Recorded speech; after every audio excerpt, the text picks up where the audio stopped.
அவர் நான் போய் ஹரித்வாரில் தியானம் பண்ண போகிறேன்னு ஃப்ளைட் ஏறி போய் அமித்ஷாவை பார்த்துட்டு வந்தார். பார்த்துட்டு வந்து ஓப்பனாக அமித்ஷாவை பார்த்தேன்னாரு. அதற்கு பிறகு 2வது தடவையும் போய் பார்த்துட்டு வந்தார். அப்புறம் பிஜேபியிலேருந்து நாங்கள் அவரை பார்க்கவே இல்லையா அப்படின்னாங்க. மனம் விரும்பிய செங்கோட்டையன் இன்றைக்கு விஜயிடம் போய் நிற்கிறார். ஓபிஎஸ்ஐ பார்த்த பிறகும் பிஜேபியை நம்பினால் நாம் நடுத்தருவுக்கு தான் வருவோம் என்கின்ற ஒரு எளியதொரு உண்மை. ரொம்ப சிம்பிள் ஃபேக்ட்.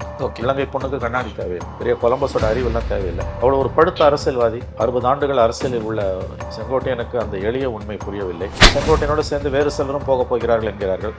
ஒவ்வொரு பிராந்தியத்திலும் அந்த மாதிரி ஒரு மேற்கு மண்டலம், தெற்கு மண்டலத்தில் இப்போ ஓபிஎஸ் டிடிவி டீம் இந்த மாதிரியான சிலர் போய் சேர்ந்தாங்கன்னாலே அது கண்டிப்பாக ஒரு பர்செப்ஷன் வாரில் விஜய்க்கு ஒரு பெரிய உத்வேகத்தை கொடுத்துரும். இதை பாஜக அனுமதிக்குதுன்னா எடப்பாடியை சிஎம் ஆக்கிறதுல பாஜக ஒன்றும் பெரிய ஆர்வம் இல்லைன்றதும் அது காட்டுது. அப்படின்னா இந்த தேர்தலில் திமுகவோட வெற்றியை பெரிய அளவில் தடுக்க பாஜக விரும்பவில்லை என்ற எண்ணம் மேலெழும்புவது தவிர்க்க முடியாது. அதிமுக மீண்டும் ஆட்சிக்கு வருவதை பாஜக விரும்பவில்லை. அதிமுக திமுகன்னு மாறி மாறி இந்த பைனரி பாலிடிக்ஸ், இந்த சைக்கிள் உடையணும். 26ல் மறுபடியும் அதிமுக வந்ததுன்னா 31ல் மறுபடியும் திமுக வரும். அது 26ல் வந்துட்டு போட்டோம் திமுகவை. ஒரு திராவிட கட்சி சிதிலம் அடையும். மிகப்பெரிய அளவில் பலவீனம் அடையும். அந்த ஸ்பேஸை நம்ம பிடிச்சிடலாம். அல்லது விஜய் வராருன்னா விஜய்க்கு நம்ம ஹேண்டில் பண்ணிக்கலான்ற எண்ணம் கூட பிஜேபிக்கு வரலாம். யாரோ ஒருத்தர் 2 பேர் பிரிஞ்சு போறான்னா பரவாயில்ல, கொத்தா எல்லாரையும் தூக்கி வெளியில போடுறீங்களீங்க. அன்வராஜா போனாரு, மனோஜ் பாண்டியன் போனாரு, மைத்ரேயன் போனாரு, மருது அழகராஜ் போனாரு, செங்கோட்டையன் போறாரு. ஓபிஎஸ் சேர்த்துக்க மாட்டேன்றீங்க, டிடிவியோட சேர மாட்டேன்றீங்க. என்னதான் நினைச்சிட்டு இருக்காருங்க? இது எந்த விதத்துல நியாயம்? ஆனானப்பட்ட ஜெயலலிதாவே இப்படி பண்ணதில்லை. எல்லாரையும் அரவணைச்சு தான் போனாங்க. கொள்கை எதிரி பிஜேபி, அரசியல் எதிரி சொல்ற விஜயோட மோடியால தான் பிஜேபியால தான் அதிமுக ஆட்சியை நீடிச்சுது. மோடி தான் நமக்கு தலைவர், நம்ம மோடிக்கு நன்றியோடு இருக்கணும்னு சொல்லக்கூடிய செங்கோட்டையனை எப்படி விஜய் சேர்த்துப்பார் சொல்லுங்க? அப்போ இது என்ன கதை? இது எடப்பாடி ரொம்ப அடமெண்ட்டாக இருக்காருங்க. ஏடிஎம்கே உள்ள சேர்த்துக்க வேணா, என்டிஏக்குள்ளே சேர்த்துக்கலான்ற ப்ரொபோசலையும் அவர் ரிஜெக்ட் பண்ணுறாரு. என்டிஏக்குள்ளாரையுமே அலௌட் இல்லை. அது அப்போ அதுவும் விஜய் நோக்கி நகரக்கூடிய வாய்ப்பு இருக்குது. விஜய் சேர்த்துக்கணும். இவங்க எல்லாருக்கும் விஜய் பக்கம் போகிறதுக்கு ஆசை அதிகங்க. துடிக்கிறார்கள். விஜய் சேர்த்துக்க மாட்டேன்றார். ரெட்ரோலுக்ஸ் நெஞ்சங்களுக்கு வணக்கம். நான் கார்த்திக். இன்றைய நேர்காணலில் நம்முடைய இணைந்திருப்பவர் மூத்த பத்திரிகையாளர் திரு மணி அவர்கள். வணக்கம் சார். வணக்கம் சார். என்டிஏ அலைன்ஸ் ஒரு பக்கம், அதிமுக பாஜக மட்டும் இன்னுமே இருக்காங்க. இன்னொரு பக்கம் திமுகவுடைய அலைன்ஸ் தொடர்ந்து கண்டினியூ ஆகிட்டே இருக்கு. காங்கிரஸ் கூட ஒரு சின்ன விரிசல்கள் வர மாதிரி இருந்தது, அதையும் சரி செஞ்சுட்டாங்க. நேற்றைய தினம் ஓபிஎஸ் அவர்கள் ஒரு மீட்டிங் போடுறாரு. அவங்களுடைய உரிமை மீட்பு குழுவிலேருந்து மீட்டிங் போட்டு வருகின்ற 15ஆம் தேதி வரைக்கும் டைம் கொடுத்துருக்காங்க, டிசம்பர் 15 வரைக்கும். அதுக்குள்ளே எதுவும் நடக்கலை அப்படின்னா நாங்கள் ஒரு புது முடிவு எடுப்போம், அதிமுகவுக்கு அது பெரிய இடியாக இருக்கும், அதிமுகவில் எங்களை சேர்த்துடணும் அப்படின்னு சொல்கிறார். எப்படி பார்க்குறீங்க? என்டிஏ அலைன்ஸ் இன்னும் ஒரு தொங்கல்லே இருக்குன்னு தான், அப்படி ஒரு நிலையில தான் இருக்கா இன்னுமே? ஆமாம். ஏப்ரல் 11, 2025 இந்த ஆண்டு 5 நட்சத்திர விடுதியில் மாலை 5:30 மணிக்கு ரம்யமான மாலை பொழுதில், தேநீர் இருந்தக்கூடிய ஒரு ரம்யமான மாலை பொழுதில் காதலர்கள் இன்புற்று இருக்கக்கூடிய ஒரு சூழ்நிலையில் அதிமுக பாஜக காதல் மீண்டும் மலர்ந்தது. கூட்டணி என்டிஏவுக்குள்ள அதிமுக வந்துவிட்டது என்று அமித்ஷா சொன்னார். இன்ட்ரெஸ்டிங்லி அந்த ப்ரெஸ் மீட்டில் அமித்ஷா வலது பக்கத்தில் உட்காந்துருந்த எடப்பாடி பழனிசாமி வாயை திறக்கல. இந்தியாவிலே அப்படி ஒரு ப்ரெஸ் மீட் நடந்திருக்காது. ஒரு கூட்டணி கட்சிகள், பெரிய கட்சியும் சின்ன கட்சியும் சேரும்போது 2 கட்சி தலைவர்களும் பேசுவாங்க. பெரிய கட்சி தலைவர் பேசினார், அதாவது தேசிய அளவில். தமிழ்நாட்டில் பெரிய கட்சி, ஆனால் அதிமுக தலைவர் பேசவே இல்லை. அது பிறகு அந்த அலையன்ஸ் டேக் ஆஃப் ஆகலன்னு தான் சொல்லணும்.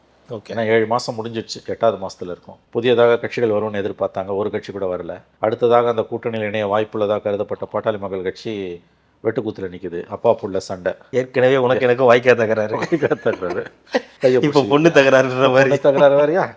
என்ன கையை பிடிச்சி தியான்ற லெவலில் அவங்க தான் சண்டை போயிட்டு இருக்குது. மற்றதுனா குட்டி கட்சிகள், வளரும் கட்சிகள். இல்லை, இந்த குட்டி கட்சிகள் கூட வரலன்றது. குட்டி கட்சிகள் கூட வளரல, அதை வளரும் கட்சிகள், குட்டி கட்சிகள், எடப்பாடி பார்ட்டிஸ் ஒருத்தர் கூட வரல. மாறா அதிமுக உள்ளே இருந்த கூட்டணியில் இருந்த அதிமுகவில் இருந்த செங்கோட்டையன் நீக்கப்பட்ட ஓபிஎஸ் என்டிஏவிலிருந்து வெளியேறினார்.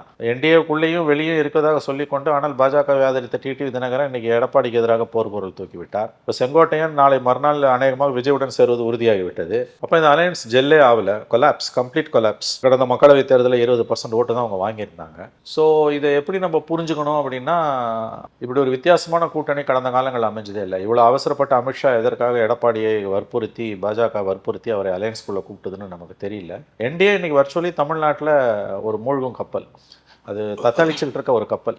பாஜகவுக்கு பிரச்சனை வந்துடக்கூடாதுன்னு தானே அவங்க அவ்வளோ சீக்கிரம் அந்த கூட்டணியை ஃபார்ம் பண்ணாங்க. அதாவது எடப்பாடியை ஒரு வருஷத்துக்கு முன்னாலேயே அன்னைக்கு நீங்க பாத்தீங்கன்னா காலையில 10:30 மணிக்கு பிரஸ் மீட்னாங்க. அப்புறம் 12 மணிக்கு நம்ம இருந்தோம் இங்கதான். 4 தடவை அது 4 தடவை தள்ளி போச்சு. 10:30 மணிக்கு பிரஸ் மீட், 12 மணிக்கு பிரஸ் மீட், 2:30 மணிக்கு பிரஸ் மீட், 3:30 மணிக்கு பிரஸ் மீட், 5 தடவை தள்ளி போய் கடைசியா 5:30 மணிக்கு தான் பிரஸ் மீட். இந்த நாள் முழுவதும் கிட்டத்தட்ட 8 மணி நேரம் எடப்பாடியை கன்வின்ஸ் பண்றதுலயே போச்சு.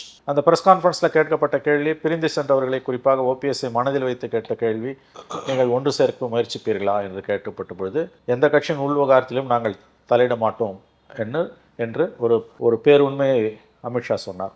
யதார்த்தம் அதற்கு நேர் எதிரானது. எல்லா கட்சி உள்விவகாரத்திலையும் மூக்கொண்டு வச்சு எல்லா கட்சியும் சதைக்கிறது தான் அமித்ஷாவோட அரும்பணி கடந்த 14 ஆண்டுகளாக. ஆனால் அரசியல்வாதிகள் வந்து எப்பயுமே இருக்குன்னா இல்லை, இல்லைன்னா இருக்குன்னு அர்த்தம். அந்த கதையை தான் அமித்ஷா சொன்னார். இவங்க அதற்கு பிறகு ஓபிஎஸ்ஸை வந்து சந்திப்பதையே அவர்கள் கைவிட்டார்கள். பிரதமரும் அப்பாயின்மெண்ட் கொடுக்கல, அமித்ஷாவும் அப்பாயின்மெண்ட் கொடுக்கல, யாருமே அப்பாயின்மெண்ட் கொடுக்கல. எடப்பாடி ஓபிஎஸ்ஸை நடுத்தருவில் விட்டது பாஜக. அதே மாதிரி செங்கோட்டையனை அமித்ஷா ஓபிஎஸ் வழங்காதுன்னு தெரிஞ்சு செங்கோட்டையனை உசுக்குனாங்க. அவர் நான் போய் ஹரித்வாரில் தியானம் பண்ண போகிறேன்னு ஃப்ளைட் ஏறி போய் அமித்ஷாவை பார்த்துட்டு வந்தார். பார்த்துட்டு வந்து ஓப்பனாக அமித்ஷாவை பார்த்தேன்னாரு. அதற்கு பிறகு 2வது தடவையும் போய் பார்த்துட்டு வந்தார். அப்புறம் பிஜேபியிலேருந்து நாங்கள் அவரை பார்க்கவே இல்லையாண்ணா அப்படின்னாங்க. மனம் விரும்பிய செங்கோட்டையன் இன்றைக்கு விஜயிடம் போய் நிற்கிறார். ஓபிஎஸ்ஐ பார்த்த பிறகும் பிஜேபியை நம்பினால் நாம் நடுத்தருவுக்கு தான் வருவோம் என்கின்ற ஒரு எளியதொரு உண்மை. ரொம்ப சிம்பிள் ஃபேக்ட். இலங்கை பொண்ணுக்கு கண்ணாடி தேவையில்லை, பெரிய கொலம்பஸோட அறிவெல்லாம் தேவையில்லை. அவ்வளோ ஒரு படுத்த அரசியல்வாதி, 60 ஆண்டுகள் அரசியலில் உள்ள செங்கோட்டையனுக்கு அந்த எளிய உண்மை புரியவில்லை. முதலமைச்சராக இருந்த ஓபிஎஸ்ஐ தர்ம யுத்தம் தொடங்க வைத்து நடுத்தருவில் கொண்டு வந்து விட்ட பிஜேபி தன்னை எப்படி காப்பாற்றும் என்ற புரிதல் செங்கோட்டையனுக்கு ஏன் இல்லாமல் போனது என்பது வருந்தத்தக்க ஒரு நிகழ்வு தான். ஏன்னா மற்றவர்களின் தவறுகளிலிருந்து பாடம் கற்றுக்கொள்வோன் புத்திசாலி, மற்றவர்களின் தவறுகளிலிருந்தும் தன் தவறுகளிலிருந்தும் கூட பாடம் கற்றுக்கொள்ள மறுப்பவனை நாம் என்னவென்று சொல்வது. ஸோ இன்னைக்கு அந்த அலையன்ஸ் வந்து என்டிஏ, இப்போ உங்க கேட்ட மூல கேள்விக்கான பதில், என்டிஏ அலையன்ஸ் தத்தளித்து கொண்டிருக்கிறது. இல்லை, இன்னொரு பக்கம் வந்து பாஜகவுடைய இந்த விஷயம் இப்போது டிசம்பர் வரைக்கும் ஓகே, இப்போ ஜனவரிக்கு அப்புறம் அவங்களுடைய நிலைப்பாடு என்னவா இருக்கும்? ஏன்னா இன்னும் யாருமே வரல, அதிமுக மட்டும்தான் இருக்கணும் போது கொண்டு வருவதற்கான வாய்ப்புகள் இருக்கு. ஏன்னா பீகார் தேர்தல் ஒரு பக்கம் அவங்களுக்கு ஒரு சாதகமாக முடிஞ்சிருக்கு, அதை வச்சு மற்றவர்கள் இங்கே கொண்டு வரலாம் அப்படின்ற மாதிரி ஒரு பேச்சும் அடிபட்டுச்சு. ஆனால் இப்போ அது கூட வாய்ப்பு இல்லையா? இல்லைங்க, இன்றைக்கு வரக்கூடிய செய்திகளின் அடிப்படையில் பார்க்கும் பொழுது செங்கோட்டையன் கிட்டத்தட்ட தாவேகாவில் இணைவது கிட்டத்தட்ட உறுதியாகிவிட்டது. ஓகே, அதை பாஜக தடுக்கவில்லை, மறைமுகமாக அதை ரசிக்கிறது. அப்புறம் செங்கோட்டையனோடு சேர்ந்து வேறு சிலரும் போக போகிறார்கள் என்கிறார்கள். ஒவ்வொரு பிராந்தியத்திலும் அந்த மாதிரி ஒரு மேற்கு மண்டலம், தெற்கு மண்டலத்தில் இப்போ ஓபிஎஸ் டிடிவி டீம் இந்த மாதிரியான சிலர் போய் சேர்ந்தாங்கன்னாலே அது கண்டிப்பாக ஒரு பெர்செப்ஷன் வாரில் விஜய்க்கு ஒரு பெரிய உத்வேகத்தை கொடுத்துரும். இதை பாஜக அனுமதிக்குதுன்னா எடப்பாடியை சிஎம் ஆக்கிறதுல பாஜக ஒன்றும் பெரிய ஆர்வம் இல்லைன்றதும் அது காட்டுது. அப்படின்னா இந்த தேர்தலில் திமுகவோட வெற்றியை பெரிய அளவில் தடுக்க பாஜக விரும்பவில்லை என்ற எண்ணம் மேலெழும்புவது தவிர்க்க முடியாது. ஏன்னா அவங்க நினைச்சிருந்தாங்கன்னா இதை கொண்டு வந்திருக்கலாமோன்னு எனக்கு தோணுது. இப்போ செங்கோட்டையன் விஷயம்லாம் அப்புறம் எதுக்கு செங்கோட்டையனை நடுத்தரு கொண்டு வந்து விட்டீங்க? அவரை கூப்பிட்டு அமித்ஷா அழைச்சி தான் அவர் போய் பேசினார். நிர்மலா சீதாராமனே அவர் அழைத்து ஒரு முறை சந்தித்து பேசியிருக்கிறார். அதன் பிறகு அமித்ஷாவை ஒரு முறை சந்தித்து பேசியிருக்கிறார். நான் வந்து அமித்ஷா சொல்லி தான் எல்லாரும் ஒருங்கிணைன்னு பேசணுன்னே அவர் சொல்லியிருக்கார். அப்படிப்பட்ட நபர் வந்து இன்னைக்கு போய் விஜய் கிட்ட சேர்றாருன்னா அது பாஜகவோட ஆசீர்வாதத்தால கூட இருக்கலாம், மறைமுக ஆசீர்வாதத்தால கூட இருக்கலாம். அப்ப அதற்கு என்ன பொருள்? அதிமுக மீண்டும் ஆட்சிக்கு வருவதை பாஜக விரும்பவில்லை. அதிமுக திமுகன்னு மாறி மாறி இந்த பைனரி பாலிடிக்ஸ், இந்த சைக்கிள் உடையணும். 26ல் மறுபடியும் அதிமுக வந்ததுன்னா 31ல் மறுபடியும் திமுக வரும். அது 26ல் வந்துட்டு போட்டோம். திமுகவை ஒரு திராவிட கட்சி சிதிலம் அடையும், மிகப்பெரிய அளவில் பலவீனம் அடையும். அந்த ஸ்பேஸை நம்ம பிடிச்சிடலாம், அல்லது விஜய் வராருன்னா விஜய்க்கு நம்ம ஹேண்டில் பண்ணிக்கலான்ற எண்ணம் கூட பிஜேபிக்கு வரலாம். இது ஒரு எண்ணம். அல்லது தமிழ்நாடு பாலிடிக்ஸ் அவங்களுக்கு கம்ப்ளீட்லி க்ளூலெஸ், அவங்களுக்கு என்னென்ன புரியல. நான் சொல்றேங்க பிஜேபிக்கு அவங்க பண்ண வரலாற்று பிழைன்றது நான் சொல்றேங்க. அண்ணாமலை தலைவரா 2024 பார்லிமெண்ட் எலெக்ஷன் அப்போ வச்சிருந்தது. அவர் என்ன பண்ணாரு? அந்த 24 பார்லிமெண்ட் எலெக்ஷனுக்கு 6-7 மாதம் முன்னால் 23ல் ராமேஸ்வரத்தில் எண் மக்கள் யாத்திரை போகும்போது அந்த மேடையில் வந்து பாமக பிரதிநிதி, அதிமுக பிரதிநிதி ஆர்பி உதயகுமார்லாம் இருந்தாங்க. இன்னொரு கட்சி தலைவர் அவங்க கட்சியை விஸ்தரிக்கிறதுக்கு தமிழ்நாட்டில் போகும்போது திமுகவும் அதிமுகவும் அந்த பாத யாத்திரையெல்லாம் கலந்துக்கவே மாட்டாங்க. அது அவங்களோட அடிப்படையே சீர்குலைக்கிற வேலை. இவங்க போய் பாஜக மீது இருக்கக்கூடிய அச்சத்தின் காரணமாக அந்த மேடையில் போனாங்க. ஆனால் என்னாச்சு? பிரச்சாரத்துக்கு போன 4வது நாளே ஒரு அதிமுகவை எவ்வளோ கடுமையாக விமர்சனம் பண்ண முடியும் விமர்சனம் பண்ணார். அதோட விளைவு என்னாச்சு? 19-21 இந்த அலையன்ஸ் வந்து கொலாப்ஸ் ஆச்சு. எழுதி வச்சுக்கோங்க, 24ல் 19-21 இந்த அலையன்ஸ், 19க்கும் 21க்கும் வித்தியாசம். தேமுதிக மட்டும் இல்லை, இவங்க மட்டும் இந்த 21 அலையன்ஸ் அப்படியே வச்சிருந்தாங்கன்னா, அல்லது 19 அலையன்ஸ் தேமுதிகவையும் உள்ள இழுத்து ஒன்றுபட்ட அதிமுக, தேமுதிக, பாஜக குட்டி கட்சிகள்லாம் ஒன்று சேர்ந்துருந்தாங்கன்னா பாமக குறைஞ்சது 12லேருந்து 14 சீட். அதை கெடுத்து 40-0 ஆக்கின பெருமை அண்ணாமலைக்கு தான் சேரும். அப்போ அண்ணாமலை யாரோட ரெப்ரஸன்டேட்டிவ்? அப்போ இதை பிஜேபி அலோவ் பண்ணுது. தெரிஞ்சு பண்ணுதா தெரியாமல் பண்ணுதான்னு தான் தெரியல. அப்போ யானை தலையில் மண்ணாளி போட்டுக்கிட்ட மாதிரி அவங்க போட்டுக்கிட்டாங்க. ஓகே. அதுக்கு பிறகு எடப்பாடியை மறுபடியும் அலையன்ஸ்குள்ளே கூட்டு வந்ததில் கொடுத்த நெருக்கடி. இன்னைக்கு எடப்பாடி நான் பிரிஞ்சு போனவங்களை யாரையும் சேர்க்க மாட்டேன்னும் போது ஓபிஎஸோட ஒரு நிறுத்திப்பாருன்னு பார்த்தா செங்கோட்டையனை தூக்கி வெளியில் போட்டதுன்றது கண்டிப்பாக ஒரு பின்னடைவை, அதாவது சின்ன சின்ன ஓட்டைகள் அதிமுகன்ற கப்பலில் விழ ஆரம்பிச்சிருக்கு. இது சின்ன சின்னதாக இருந்தது இப்போ பெருசாகுது. அப்படி கூட நீங்கள் வச்சுக்கலாம். சின்ன ஓட்டைகள் நிறையா போட்டாலும் இது பெரிய ஓட்டைக்கு சம்மந்தம். ஏன்னா ஒரு தொகுதியில் 1000 ஓட்டு 2000 ஓட்டு வடிச்சானாலே போதுங்க. நீங்கள் யாரோ ஒருத்தர் 2 பேர் பிரிஞ்சு போகிறான்னா பரவாயில்ல, கொத்தா எல்லாரையும் தூக்கி வெளியில் போடுறீங்களேங்க. அன்வராஜா போனார், மனோஜ் பாண்டியன் போனார், மைத்ரேயன் போனார், மருத அழகராஜ் போனார், செங்கோட்டையன் போகிறாரு. ஓபிஎஸ் சேர்த்துக்க மாட்டேன்றீங்க, டிடிவியோட சேர மாட்டேன்றீங்க. என்னதான் நினச்சிட்டு இருக்காருங்க? இது எந்த விதத்தில் நியாயம்? ஆனானப்பட்ட ஜெயலலிதாவே இப்படி பண்ணதில்லை. எல்லாரையும் அரவணைச்சு தான் போனாங்க. அப்போ இந்த அதிமுகவில் என்டிஏன்ற பிஜேபிக்கு ஒன்றும் கிடையாதுங்க. 3% தாங்க. அது அண்ணாமலை கிட்ட இந்த 11%ன்றதுலாம் இன்னைக்கு அது அளவு கூட வைக்க முடியாது.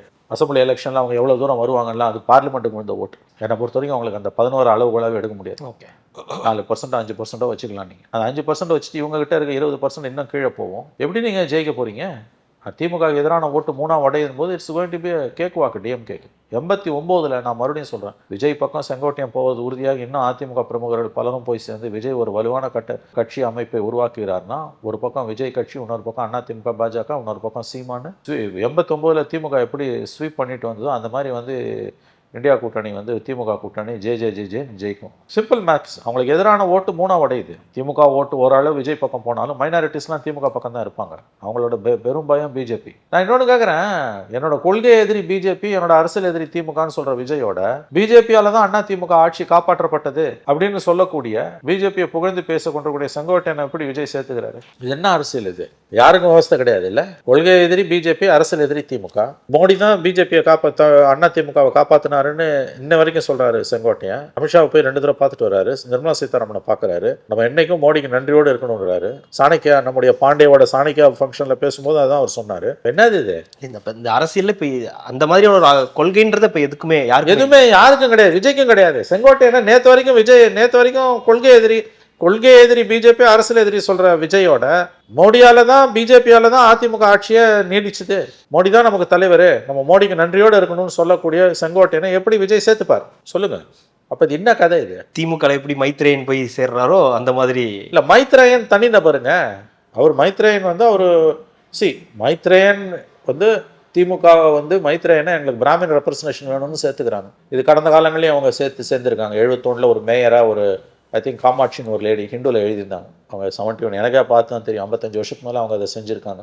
1 or 2 people அங்கே இருந்திருக்காங்க. But high profile leader Brahmin ஒருத்தர் திமுகவில் சேர்ந்தது மைத்ரேயன் தான். அவர் கல்வியாளர் அணின்னு ஒன்று சேர்ந்துருக்காங்க. அவர் லோ ப்ரொஃபைலில் தான் இருப்பார். அவர் ஒன்றும் பெரிய பதவியெல்லாம் அவங்க கொடுத்துட போகிறது கிடையாது. பட் செங்கோட்டையன் கேட்டகரின்றது அவர் ஒரு பெரிய லீடர். அவர் பிஜேபியை பற்றி அவருடைய கருத்து என்ன, அதில் என்ன மாற்றம் இருக்குது? அப்போ மாற்றம் இருக்குன்னா அதை சொல்லணும். இதான் அரசியல். யாருக்கும் விவசாய கிடையாது, யாருக்கும் எந்த விவசாயம் கிடையாது. நீங்கள் கொள்கை எதிரி, அரசியல் எதிரின்னு சொல்லும்பொழுது பிஜேபியை புகழக்கூடிய ஒரு நபர் இன்னைக்கு உங்ககிட்ட சேர்றாரு. சேர்ந்த பிறகு அவர் என்ன பண்ணுறாருன்னு பார்க்கணும். ஓபிஎஸ்ஸால ஏதாவது பிரச்சனைகள் வருமா? டிசம்பர், ஏன்னா ஒரு 15 வரைக்கும் டைம் சொல்லியிருக்காங்க, அதுக்குள்ளே சேர்க்கணும். அப்படி இல்லைன்னா நாங்கள் ஒரு புது கட்சி உதயமாகும் அப்படின்றத நேற்றைய இப்போ அவங்க பிஜேபி பக்கமும் போக முடியாது. பிஜேபி அவங்களை சேர்த்துக்கிறதா இல்லை. பிஜேபிக்கு எடப்பாடி தான் முக்கியம். ஒரு கட்சியை தொடங்கி என்டிஏக்குள்ளார போகிற ஏதாவது பிளான் இருக்கு? அது இருந்துன்னா மிரட்டெல்லாம் விட மாட்டாங்க. ஏதாவது பிஜேபி எடப்பாடி ரொம்ப அடமெண்ட்டாக இருக்காருங்க. ஏடிஎம்கேக்குள்ளே சேர்த்துக்க வேணாம், என்டிஏக்குள்ளே சேர்த்துக்கலான்ற ப்ரொபோசலையும் அவர் ரிஜெக்ட் பண்ணுறாரு. என்டிஏக்குள்ளாரையுமே அலௌட் இல்லை. அப்போ அதுவும் விஜய் நோக்கி நகரக்கூடிய வாய்ப்பு இருக்கு. விஜய் சேர்த்துக்கணும். இவங்க எல்லாருக்கும் விஜய் பக்கம் போகிறதுக்கு ஆசை அதிகங்க. துடியாய் துடிக்கிறார்கள். விஜய் சேர்த்துக்க மாட்டேன்றார். இல்லை, அதுக்கு செங்கோட்டையன் நம்ம முன்னாடி பேசும்போது ஒரு அச்சாரமா இருப்பதற்கான மேபி. பட் அதை நம்ம எல்லாரையும் விஜய் சேர்த்து பாருங்க. Vijay, OPS, Sengottaiyan, OPS, TTV எல்லாருமே இப்போ நெருக்கமா இருக்காங்க. முதல்ல இவர் போறாரு, அப்புறம் இவர் போறாரு. ஒட்டகம் டென்ட்டுக்குள்ள தலையை ஒட்ட மாதிரி போதான்னு தெரியல. போக தான் தெரியும். போக தெரியும். இந்த பூவின் வாசம் புரியும்னாரு ராமதாஸ். இந்த பூக்கெல்லாம் வாசம் இருக்கான்னு நமக்கு தெரியல. எனவே அவர் செங்கோட்டையன் போனார்னா அது மிகப்பெரிய நிகழ்வு. அடுத்து போறதுக்கு எல்லாம் தயாரா இருக்காங்க. அவரு விஜய் ஒத்துக்கணும். அவர் என்ன பண்ண போறாருன்னு தெரியல. But definitely NDA in bad shape. But இந்த மாதிரி ஒரு ஷேப்லெஸ்ஸா ஒரு மாதிரி போயிட்டு இருக்குன்றது திமுக எவ்வளவு பெரிய அட்வான்டேஜ், மிகப்பெரிய லாபங்க. பர்செப்ஷன் வாரில் இப்போ ஏடிஎம்கேல இந்த தலைகள் இந்த தலைவர்கள் போவதுன்றது கண்டிப்பாக அந்தந்த பிராந்தியத்தில் ஓரளவு ஓட்டை உடைக்கும், நிச்சயமாக உடைக்கும். ஒரு தொகுதிக்கு 1000 ஓட்டு 2000 ஓட்டு உடைக்கிறாங்கங்க. செங்கோட்டையன், ஓபிஎஸ் எல்லாம் சேர்ந்து மேற்குலையும் தெற்கையும் ஒரு 30 தொகுதின்னு வச்சுக்கோங்க, கண்டிப்பாக 30 தொகுதி டேமேஜ் பண்ண முடியும். அதுவே போதுமேங்க திமுகவுக்கு. அதுவும் அடுத்த எலெக்ஷனில் வந்து 50 ஓட்டு 100 ஓட்டில் ஜெயிக்கிறது தோக்கிறது நடக்க போகுது. 1 ஓட்டு 2 ஓட்டில் கவர்மெண்ட் ஃபார்ம் ஆகலாம், கவரலாம். ஒரு 30 தொகுதியில் கன்ஃபார்ம்டாக இந்த அதிருப்தியாளர்களால், விஜய் பக்கம் போன அதிருப்தியாளர்களால் அதிமுக வெற்றியை சிதைக்க முடியும்னா that is advantage for DMK. எப்போல்லாம் அதிமுக பலவீனமாக இருந்திருக்கோ, எப்போல்லாம் அதிமுக பிளவுண்டு இருந்திருக்கோ, அப்போ மட்டும்தான் திமுக ஜெயிச்சிருக்கு. அதை ஞாபகம் வச்சுக்கோங்க. இது நம்மளை விட திமுக தலைமைக்கு நன்றாக தெரியும். தங்களுடைய பலம், தங்களுடைய பலவீனம், குறிப்பாக தங்களுடைய பலவீனம் என்ன என்பது திமுக தலைமைக்கு மிக நன்றாக தெரியும். அதனால தான் அவங்க ஒரு மெகா அலையன்ஸ், ரெயின்போ அலையன்ஸை எப்பயுமே வந்து கட்டமைச்சிட்டு இருக்காங்க. ஸோ கண்டிப்பாக இது அவங்களுக்கு பெரிய அட்வான்டேஜ். குட்டி குட்டி கட்சிகளை கூட ஸ்டாலின் அவர்கள் சேர்த்து கொள்ள வேண்டும் என்று விரும்புவது அதுதான். ஏன்னா தங்களுடைய பலவீனம் திமுகவுக்கு மற்ற எல்லாரையும் விட மிக நன்றாக தெரியும். ஆகவே இந்த டெவலப்மெண்ட்டு என்டிஏ வந்து தமிழ்நாட்டில் ஒரு திசை தெரியாத கப்பலாக தான் போயிட்டு இருக்கு. நங்கூரம் இல்லாத கப்பல். அது போய் மூழ்குமா தரத்தட்டுமான்றது மோடிக்கே வெளிச்சம். கண்டிப்பாக சார். அடுத்தடுத்த நிகழ்வுகளை தொடர்ந்து பேசலாம். மிக்க மகிழ்ச்சி. நன்றி.